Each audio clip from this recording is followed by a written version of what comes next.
Straight on to bring you some business news now on the programme. We're going to start in the UK, where the one nuclear power plant project started in 2016 keeps being delayed and over budget as well. And Charles Pellegrin, our business editor, is here to tell us more about it, Charles. That's right. And the company that's footing that bill for this Hinkley Point nuclear power plant project is French utility EDF, Électricité de France. The company announced the fifth budget increase in just 8 years this week.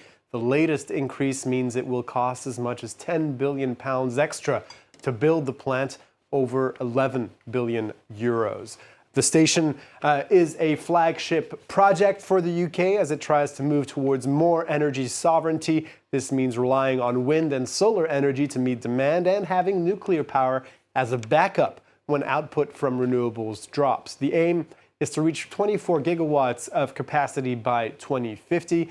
But Hinkley Point is the first station to be built in the country since 1995 and has proved immensely complex. The managing director for the project saying civil construction has moved slower than hoped and that he was faced with inflation, labor and materials shortages, and in addition to disruptions linked to the COVID pandemic and Brexit. Also, when the contract was first signed by the UK and EDF in 2016, Hinkley Point was supposed to cost about £18 billion or around 21 billion euros and begin production in 2025. And the latest estimate shows a budget ranging from between 31 to 35 billion pounds or 36 to 40 billion euros, with production starting in 2029 in the best case scenario or 2031 in the worst case. Moving on now here in France, farmers are continuing their protests to highlight deteriorating conditions and increased regulations in their sector. Roads across the country are being blocked by tractors and farmers this Wednesday. Farmers' unions have held talks with the government about low food prices, rising social charges for the industry, higher fuel prices, and increased environmental protection rules that they say are unwieldy and time-consuming, as you'll see in this report by our colleagues at France 2. Due to heavy autumn rain, these fields are saturated.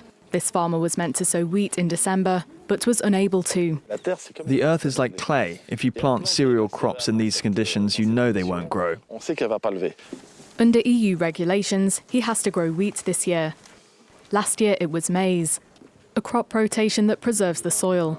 And since he won't be able to do so in time, he will have to explain why. It's a document we have to fill out. Well, I have to state the land parcel number, its surface area, what I plan to grow and what I will be growing, and on top of that, geolocalized photos. These steps are compulsory, or he could risk losing part of the €60,000 in European funding that he receives each year. So the plot of land we just saw, it's the same one here. He's been filling out his documents for 2 weeks. A tedious process, he says. This isn't why I do the job. I do the job because I want to produce, and I live off selling what I produce. There are also standards for other farmers. Here in northeastern France, Samuel Guenin raises lambs. He has to declare each treatment he administers on an application. Today, for instance, he's giving them vitamins. The monitoring is essential, but sometimes too complicated. For every procedure, we need to state the number of the animal and which procedure was carried out. It's constant and time-consuming. We could be using the time to look after our animals. Farmers need to respect the standards in order to receive funding. Every year, €9 billion of European funding is distributed to farmers across France. Well, let's move on to the markets now. European markets are starting this Wednesday session higher ahead of the release of data tracking business activity in the Eurozone in January.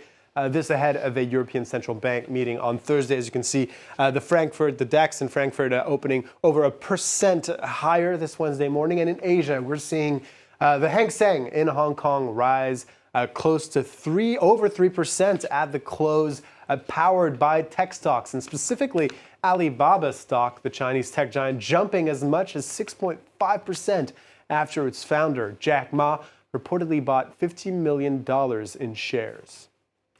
And finally, streaming giant Netflix saw sign-ups boom at the end of last year as its password sharing crackdown strategy begins to pay off.